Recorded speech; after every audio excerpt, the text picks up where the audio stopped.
बिस्मिल्लाहिर्रहमानिर्रहीम। नाज़रीन अस्सलाम वालेकुम, मैं हूं इमरान वसीम। नाज़रीन, सुप्रीम कोर्ट के सीनियर प्यूनी जज जस्टिस मंसूर शाह की जानिब से 4 सितंबर को 7 सफ़ात का जो ख़त लिखा गया और उस ख़त में 8 सितंबर को जिन 6 सवालात का chief justice of Pakistan justice Yahya Afridi से जवाब मांगा गया है, अब इस ख़त पे जो जवाब है ज़बानी तौर पे, तहरीरी तौर पे, वो तो chief justice of Pakistan justice Yahya Afridi 8 सितंबर को जो जुडिशल कॉन्फ्रेंस होने जा रही है उस कॉन्फ्रेंस में देंगे। लेकिन जस्टिस मंसूर शाह के ख़त पर जो चीफ जस्टिस याहिया फरीदी का जवाब है, वो जवाब क्या है, इस प्रोग्राम में आपके साथ हम शेयर करने जा रहे हैं। और जो जस्टिस मंसूर शाह ने ख़त लिखा है, उस ख़त में जस्टिस मंसूर शाह ने जहां अपनी एक गलती को तस्लीम किया है, एक्सेप्ट किया है, वहीं उसी गलती को दोबारा जस्टिस मंसूर शाह ने अपने 7 सफ़ात के फैसले में दोबारा से दोहरा दिया है।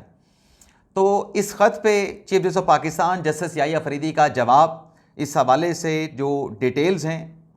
जो तफसीलात हैं, वो आपकी खिदमत में पेश करेंगे। लेकिन प्रोग्राम का आगाज़ करने से पहले आपसे दरख्वास्त के चैनल को सब्सक्राइब कर लें, बेल आइकॉन का बटन प्रेस करें। वीडियो पसंद आए तो इसे लाइक और शेयर ज़रूर कीजिएगा। नाज़रीन, जस्टिस मंसूर शाह का ये जो ख़त है जो कि 4 सितंबर को लिखा जाता है, लेकिन ये पब्लिक होता है, यानी सोशल मीडिया पे आता है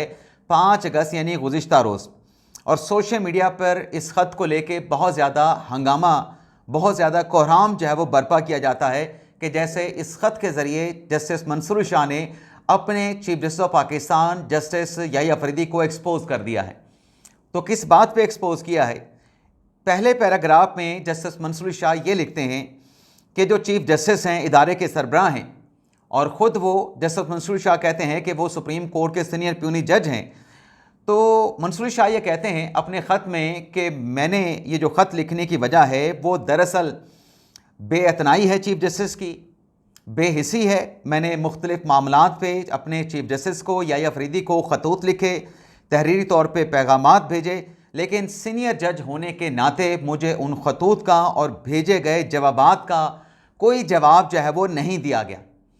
अब ये जो सवाल उठाया है या जो एतराज़ किया है जस्टिस मंसूर शाह साहब ने कि चीफ जस्टिस जो हैं याहिया फरीदी साहब उन्हें खातिर में नहीं लाते, वो सुप्रीम कोर्ट के सीनियर प्यूनी जज हैं। तो इस पर नाज़रीन जवाब ये है कि माजी में जब काजी फैसल साहब सुप्रीम कोर्ट के चीफ जस्टिस थे, वो जस्टिस मंसूर शाह को हर मामले पर अपने साथ रखते थे। हर मामले में ना सिर्फ मुशावरत करते थे, बल्कि अगर कोई मीटिंग होती थी, कोई इजलास होता था, तो उस इजलास में भी जस्टिस मंसूर शाह को शामिल किया करते थे कि जो भी फैसला करना है वो फैसला आइंदा आने वाले चीफ जस्टिस की सरबराही में उनकी मुशावरत के साथ, उनकी कंसेंट के साथ होना चाहिए। तो जवाब यह है कि अगर माजी के चीफ जस्टिस ने आपको अपने साथ रखा तो उसका काजी फाइज ईसा को, साबिक चीफ जस्टिस को क्या सिला मिला? सिला मिला या उनकी पीठ में जो है वो छुरा घोंप दिया गया, खंजर घोंप दिया गया। दूसरा जो इसमें सवाल उठाया है मंसूर शाह साहब ने कि मैं ये जो सवालात उठा रहा हूँ, इन सवालात का जवाब जो है 8 सितंबर को जस्टिस याहिया फरीदी जो कि चीफ जस्टिस ऑफ पाकिस्तान हैं, वो जो कॉन्फ्रेंस करने जा रहे हैं उस कॉन्फ्रेंस में इसका जवाब दें और मेरे इन सवालात को ज़ाती शिकायत से बढ़ के कुछ ना समझा जाए। तो इस पे जवाब ये है कि ये ज़ाती शिकायत से बढ़ के या ज़ाती एतराज़ात से हट के ये कोई चीज़ ज़्यादा नहीं है। इस ख़त में जस्टिस मंसूर शाह ने अपनी ज़ाती शिकायत की हैं, अपने ज़ाती एतराज़ात उठाए हैं। और फिर इस ख़त में जस्टिस मंसूर शाह साहब ये भी कहते हैं कि जो प्रैक्टिस एंड प्रोसीजर कानून लाया गया था उसका मकसद ये था कि चीफ जस्टिस के वन मैन शो को ख़त्म करना। अब इस पैराग्राफ में जस्टिस मंसूर शाह साहब चीफ जस्टिस याहिया फरीदी के सामने अपनी गलती का एतराफ़ कर रहे हैं। याहिया मंसूर शाह साहब ये लिखते हैं कि प्रैक्टिस एंड प्रोसीजर कानून के तहत बनी कमेटी में मासवाए उन मुकदमात के जो कि आइनी बेंच में लगने हैं। कौन से मुकदमात? आर्टिकल 191A(3) के तहत जो मुकदमात आइनी बेंच में लगने हैं, जो मुकदमात आइनी जजेस कमेटी ने उसका जायज़ा लेना है, बाकी तमाम मुकदमात का जायज़ा लेना, उन मुकदमात की फिक्सेशन का मैकेनिज़्म बनाना, ये प्रैक्टिस एंड प्रोसीजर कमेटी में इज्तमाही सोच के साथ इस पर फैसला होता है। अब यहाँ पे नाजरीन मंसूर शाह साहब किस गलती का एतराफ़ कर रहे हैं जिस पे जवाब आया है, और जवाब ये है चीफ जस्टिस याहिया अफरीदी साहब का कि माजी में जब आपने जस्टिस मुनीब अख्तर के साथ मिल के प्रैक्टिस एंड प्रोसीजर कमेटी का इजलास बुलाया और आईनी तरमीम के खिलाफ 26वीं आईनी तरमीम के खिलाफ दायर की गई दरखास्तों के ऊपर जो आपने फुल कोर्ट तश्कील दे दिया, 4 नवंबर की आपने तारीख दे दी, वो फिर आपने किस अख्तियार के तहत कमेटी का इजलास बना के वो मुकदमा जो कि आप इस लेटर में एडमिट कर रहे हैं, एक्सेप्ट कर रहे हैं कि प्रैक्टिस एंड प्रोसीजर कमेटी उन मुकदमात की फिक्सेशन का, उन पर बेंच तश्कील का फैसला नहीं कर सकती, तो आपने वो फैसला कमेटी में बैठ के कैसे किया था? ये तो आप अपनी गलती का एतराफ़ कर रहे हैं कि आपने एक गैर मुतलका मुकदमा, एक गैर मुतलका कमेटी में उसकी फिक्सेशन, उस पर फुल कोर्ट बनाने का आपने फैसला किया। और आगे चल के नाज़रीन, जो एक और नुकता जस्टिस मंसूर शाह साहब ने उठाया कि अक्टूबर 2024 से प्रैक्टिस एंड प्रोसीजर कमेटी का इजलास, कोई इजलास नहीं बुलाया गया, तो इस पर भी चीफ जस्टिस याहिया अफरीदी साहब का जवाब यह है कि इजलास हुए हैं, उसमें आपने अगर शिरकत नहीं की तो अलग बात है। और फिर जस्टिस मंसूर शाह साहब कहते हैं कि जो सुप्रीम कोर्ट में नए जजेस आए हैं, अब नए जजेस को अहम केसेस दिए जा रहे हैं, नए जजेस के 3 रुकनी बेंच बनाए जा रहे हैं, और जो सीनियर जजेस हैं उनके सिर्फ 2 रुकनी बेंच बनाए जा रहे हैं, और जो कौमी नौयत के दूर असरात वाले जो केसेस हैं उनको भी सीनियर जजेस के बेंचेस के सामने फिक्स नहीं किया जा रहा। तो इस पर नाज़रीन जवाब ये है कि माजी में एक मुकदमा 3 रुकनी बेंच जिसकी सरबराही मंसूर शाह साहब कर रहे थे, वो लगा था टैक्स के एक मैटर पे, टैक्स लेवी के मैटर पे, जिस पर 3 रुकनी बेंच ने जस्टिस मंसूर शाह साहब की सरबराही में 26वीं आईनी तरमीम को इंडायरेक्टली कॉल इन क्वेश्चन कर लिया था। यानी 26वीं आईनी तरमीम के खिलाफ उस केस में जस्टिस मंसूर शाह साहब ना सिर्फ चले गए बल्कि उस केस में इस हद तक वो आगे चले गए, मंसूर शाह साहब अपने 3 रुकनी बेंच के जरिए, कि एडिशनल रजिस्ट्रार सुप्रीम कोर्ट को कंटेम्प्ट का नोटिस जारी करना पड़ा आपको, और फिर उस पर आईनी बेंच ने बैठ के इंट्रा कोर्ट अपील में उस सारे मामले के ऊपर जो बनाया गया फाउंडेशन था, जो इंफ्रास्ट्रक्चर था, जो ढांचा था, उसको फिर इंट्रा कोर्ट अपील के जरिए ख़त्म किया गया।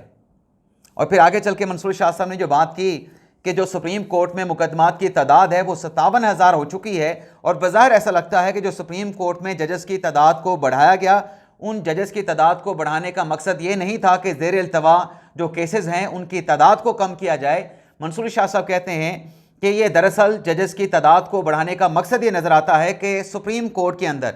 यानी with in the supreme court जो है, अंदरूनी तवाज़ुन जो है जजेस का, उसको तब्दील करना मकसूद था सुप्रीम कोर्ट में जजेस की तादाद को बढ़ा के। तो इस पर नाज़रीन जवाब ये है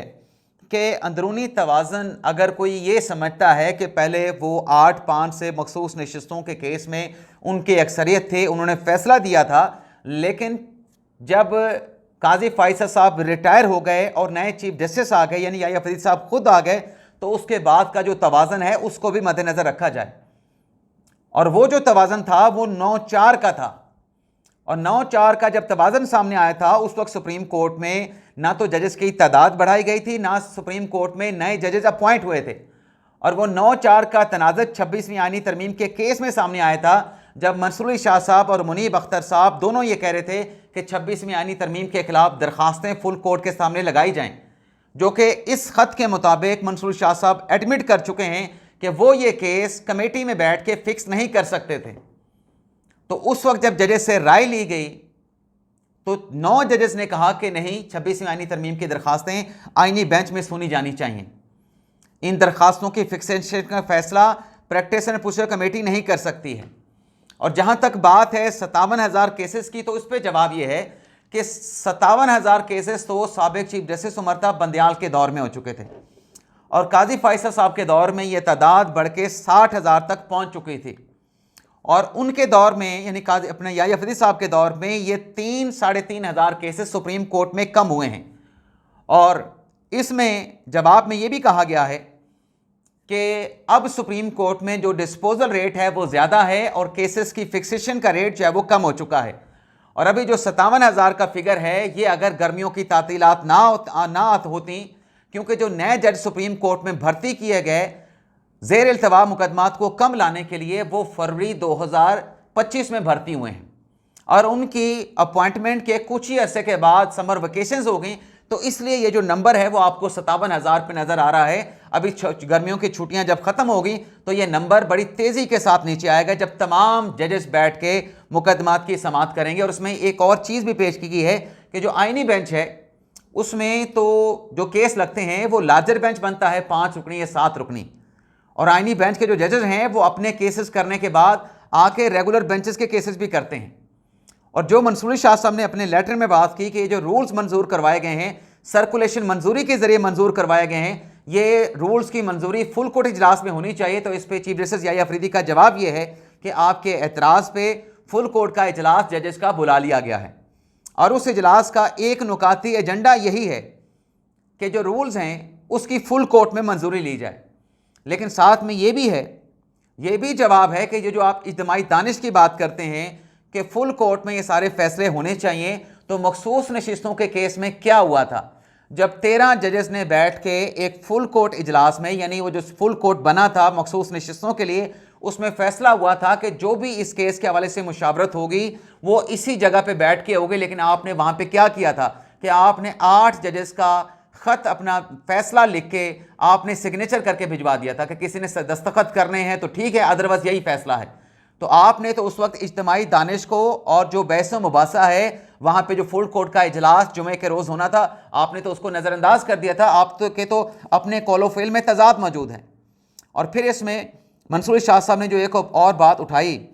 जजेस की छुट्टियों के हवाले से, मंसूरी शाह साहब ये कहते हैं कि कहा यह गया है जो नया GSO जनरल स्टैंडिंग ऑर्डर जारी किया गया है कि जो जज है वो रियासत का कुल वक्ती जो है मुलाजिम होगा या कुल वक्ती जो है वो रियासत के अख्तियार में होगा जो जज है। तो मंसूरी शाह साहब ये कहते हैं कि जो जजेस की छुट्टियां हैं उनको महदूद कर दिया गया है। अब कोई जज जो है या तो उम्र पे जा सकता है, सरकारी अगर उसकी कोई नॉमिनेशन होती है उस तकरीब में जा सकता है, कोई अवार्ड मिलना है उसमें जा सकता है, या अगर कोई हंगामी मेडिकल कोई इमरजेंसी हुई है तो उसमें जा सकता है। तो मंसूरी शाह साहब ने कहा कि जजेस जो है वो किसी ट्रेनिंग के लिए भी बाहर चले जाते हैं, कोई लेक्चर देने के लिए भी चले जाते हैं, कोई कॉन्फ्रेंस होती है, कोई और ऐसा कोई सेमिनार होता है उसमें भी जजेस चले जाते हैं। तो इस पे नाज़रीन जवाब ये है कि अगर कोई कॉन्फ्रेंस में, किसी लेक्चर में, किसी ट्रेनिंग में जाना है तो उसकी नॉमिनेशन का एक तरीका है। अगर आपको किसी जगह से नॉमिनेशन आ गई है, इन्विटेशन आ गया है, तो आप चीफ जस्टिस के नॉलेज में लेके आएँ, चीफ जस्टिस उस पर आपकी नॉमिनेशन कर देगा। अगर वाकई उसमें ऐसा सब्सटेंस है और सुप्रीम कोर्ट के जज का जाना ज़रूरी है तो आपकी नॉमिनेशन हो जाएगी। लेकिन यहाँ पे एक सवाल भी है कि माजी में एक सऊदी अरब में कोई कॉन्फ्रेंस आई थी, उस कॉन्फ्रेंस के हवाले से मंसूरी शाह साहब ने चीफ जस्टिस साहब से छुट्टी मांगी थी, लेकिन जब उस कॉन्फ्रेंस से मुतल्लिक जो कि सऊदी अरब के शहर रियाज में होनी थी, फॉरेन ऑफिस दफ्तर खारजा पाकिस्तान से पूछा गया तो पता ये चला कि जो कॉन्फ्रेंस सऊदी अरब के शहर रियाज में हो रही है वो तो पाकिस्तान की कोई लोकल इस्लामाबाद की कोई NGO है, उसने उस कॉन्फ्रेंस को सऊदी अरब में रखा है और सिर्फ उसमें जो मेहमान है वो मंसूरी शाह साहब हैं। तो ये कॉन्फ्रेंस पाकिस्तान में भी हो सकती थी और ये कोई इंटरनेशनल कॉन्फ्रेंस भी नहीं थी, लोकल कॉन्फ्रेंस थी, इस्लामाबाद की एक NGO की कॉन्फ्रेंस थी। तो उसके बाद फिर ये सारी चीज़ें सामने आई थी और ये जो GSO ऑर्डर बनाया गया है इस पे जवाब ये है कि इसका मतलब ये है, इसका मकसद ये है कि सुप्रीम कोर्ट में अभी जो एतराज़ रहा है कि 57,000 मुकदमात हैं, लेकिन ये GSO ऑर्डर जारी होने से पहले या प्रेसिडेंशियल ऑर्डर में तरमीम होने से पहले जो जज साहबान थे वो चीफ जस्टिस के नॉलेज में इतना लाते थे कि वो छुट्टी पे जा रहे हैं, क्योंकि उनकी छुट्टी वजारत कानून से सदारती ऑर्डर के जरिए अप्रूव होती थी। अगर किसी चीफ जस्टिस ने पेंडेंसी को नीचे लेके आना है, लेकिन जजेस जो हैं वो बाहर जा रहे हैं, कॉन्फ्रेंसेस में जा रहे हैं, सेमिनार में जा रहे हैं, तो फिर उस जज पे तो मलबा डाल दिया जाता है कि उसके दौर में ज़ेर इल्तवा मुकदमात की तादाद इतनी हो चुकी है। लेकिन ये जो बैरून मुल्क कॉन्फ्रेंसेस में जाना और महदूद जजेस का जाना, आपको याद होगा कि केस की समाअत के दौरान जस्टिस मुसर्रत हिलाली साहब ने कहा था कि ये जो मौसमियाती तब्दीलियों के हवाले से कॉन्फ्रेंसेस होती हैं ये पाकिस्तान में क्यों नहीं होती और इसमें सिर्फ चंद मखसूस जजेस क्यों जाते हैं, बाकी जजेस को इन्विटेशन क्यों नहीं आता। और एक चीफ अदारे का सरबराह होने के नाते जजेस जो हैं अगर उनकी जो छुट्टियां हैं उनको रेगुलेट किया गया है, उसका मतलब ये नहीं कि जजेस के ऊपर कोई पाबंदी लगा दी गई है। जजेस आज़ाद हैं अपने अदालती फैसले करने के हवाले से, जुडिशल जजमेंट प्रोनाउंस करने के हवाले से, लेकिन जो इंतज़ामी अमूर हैं उसमें जो चीफ जस्टिस का अख्तियार है वो चीफ जस्टिस का अख्तियार कोई इलीगल नहीं है। अगर कोई ये कहता है कि नौकरशाही के लिए तो ये पाबंदियाँ होनी चाहिए लेकिन जज के लिए नहीं होनी चाहिए, तो ये तो फिर आर्टिकल 25 की भी खिलाफ वर्जी है। और फिर जस्टिस मंसूर शाह साहब का ये कहना कि जज की जो छुट्टियां हैं वो इसी सूरत में मनसूख हो सकती हैं जहां एक मुकदमे की समाअत चल रही हो और उस मुकदमे की समाअत को आप मुलतवी ना कर सकते हो, पार्ट ऐड हो चुका हो। लेकिन जवाब ये है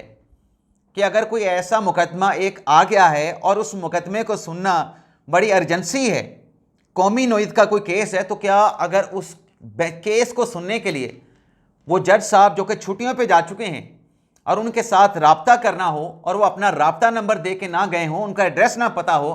तो क्या उन जज साहब की छुट्टियां रिवोक करने के लिए, उनको इन्फॉर्म करने के लिए उसका एड्रेस, उसका पता नहीं होना चाहिए? क्या उनको वापस नहीं बुलाया जा सकता कि कहाँ मुकदमा सुप्रीम कोर्ट में आ गया है, आप आएँ, उसमें आके बैठें? ये जो नाज़रीन याही अफरीदी साहब का मैंने जवाब आपको बताया है, ये जवाब उनका होना चाहिए। अभी मंसूर शाह साहब के खत के ऊपर जवाब तो याही अफरीदी साहब ने 8 सितंबर को देना है। देखते हैं वो क्या जवाब देते हैं, देते नहीं देते। लेकिन जस्टिस मंसूर शाह साहब जिस रख रखाव के बंदे हैं, जितने हम्बल इंसान हैं और जिसका एतराफ़ खुद अपने लेटर में मंसूर शाह साहब कह रहे हैं कि मैंने कई पैगामात भेजे तहरीरी तौर पे, कई खतूत लिखे, किसी का जवाब जो है वो याही अफरीदी साहब ने नहीं दिया, बल्कि खामोशी अख्तियार की। क्यों खामोशी अख्तियार की? कि कंट्रोवर्सी ज़्यादा ना बढ़ जाए, इख्तलाफात ना बढ़ें, चीज़ों को वहीं पे स्टेबल रखने के लिए भी चलें, कोई बात नहीं, उन्होंने लिख दिया, मैं अब ऐसी कोई बात नहीं करूँगा। लेकिन ये जो मैंने जवाब याही अफरीदी साहब का रखा है, ये जवाब यही बनता है, फैक्चुअली ये जवाब यही बनता है, मैंने आपके सामने हकाइक रखे हैं। लेकिन जवाब तो याही अफरीदी साहब अपना खुद देंगे और उनकी तबीयत को देखते हुए, उनके नेचर को देखते हुए मुझे नहीं लगता कि जो जवाब मैंने याही अफरीदी साहब का फ़र्ज़ी कह लें या हकाइक पे मबनी कह लें आपके सामने रखा है, मुझे लगता है कि बड़ा मुश्किल होगा याही अफरीदी साहब के लिए इन सवालात के ऊपर जो है कोई तलख या करारा मंसूर शाह साहब को जवाब देना। अब 6 सवालात मंसूर शाह साहब के कौन से हैं? बड़ा एहतराम है मेरा शाह जी के लिए, इंतहाई एहतराम है मेरे लिए, वो बड़े भी हैं, बुज़ुर्ग भी हैं। मंसूर शाह साहब का पहला सवाल है कि practice and procedure act committee का इजलास क्यों नहीं बुलाया गया, हालांकि इजलास होते रहे, सुप्रीम कोर्ट की वेबसाइट पर रिकॉर्ड मौजूद है। दूसरा सवाल, सुप्रीम कोर्ट रूल्स 1980 में तरमीम पर फुल कोर्ट इजलास की बजाय सर्कुलेशन के जरिए मंजूरी क्यों ली गई? इजलास बुलाया जा चुका है, लेकिन उसमें खबर यह है कि उन तरमीम से हवाले से मंसूर शाह साहब ने कोई प्रपोजल पेश नहीं किया है। तीसरा सवाल, इख्तलाफी नोट को जारी रखने से मुतल्लिक पॉलिसी में तब्दीली के लिए इनफरादी तौर पर मुशावरत क्यों की गई? अब इख्तलाफी नोट अगर अक्सरियती फैसले के साथ जारी हो जाए तो इससे उस मुकदमे की मुकम्मल कार्रवाई पे या अदलिया की आज़ादी पे, जज की आज़ादी पे क्या फ़र्क पड़ता है? कोई फ़र्क नहीं पड़ता। चौथा सवाल, जजेस की छुट्टियों पे जनरल ऑर्डर क्यों जारी किया गया? कोई रेगुलेशन तो होनी चाहिए ना, जजेस भी तो कोई आसमान से तो नहीं उतरे। पांचवा सवाल, 26वीं तरमीम में फुल कोर्ट तश्कील क्यों नहीं दिया गया? 26वीं आईनी तरमीम पे फुल कोर्ट मौजूद है, जजेस कमेटी ने उस केस को लगाया भी था और मंसूर शाह साहब का यह कहना कि 1 साल हो चुका है, ये 26वीं आईनी तरमीम वाला केस नहीं सुना गया, ये सरिहन उनकी बात गलत है, हकायक के बरक्स है। क्योंकि 26वीं आईनी तरमीम को तो पास हुए 1 साल नहीं हुआ और मंसूर शाह साहब कहते हैं कि 1 साल हो गया, मुकदमा नहीं लगा और चीफ जस्टिस याही अफरीदी का ऑफिस और ये आईनी अदालत की जो हैसियत है वो क्वेश्चन हो चुकी है। तो आईनी जजेस कमेटी ने 26वीं आईनी तरमीम के खिलाफ दरखास्तों को गालिबन जनवरी या फरवरी 2025 में समाअत के लिए लगाया था और नोटिस भी हुकूमत को जारी कर दिए। और फिर आगे छठा सवाल, जजेस को खुद मुख्तारी की बजाय अब उन्हें कंट्रोल फोर्स के तौर पर प्रमाण चलाया जा रहा है। जजेस को इंतजामी साइड के ऊपर जो है वो रूल्स एंड रेगुलेशन के अंडर लाया गया है। जहां तक जुडिशियल प्रोनाउंसमेंट की बात है, अदालती फैसलों की बात है, जज साहबान पर कोई पाबंदी नहीं है। देखते हैं 8 सितंबर को chief justice of Pakistan justice याही अफरीदी का इस लेटर के ऊपर ऑफिशियल उनका अपना जवाब क्या सामने आता है। इजाज़त चाहते हैं नाज़रीन, अल्लाह हाफिज़।